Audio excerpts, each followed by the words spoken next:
Ay, ito wala lang. First time kong makakita ng butik. Sorry. First time ko kasing makakita ng butike na nagme-mate. Ayan sila, oh.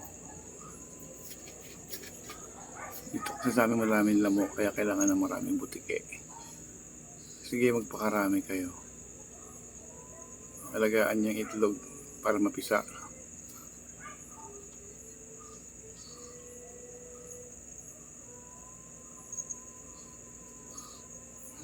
Anong oras kaya mo kakalas to?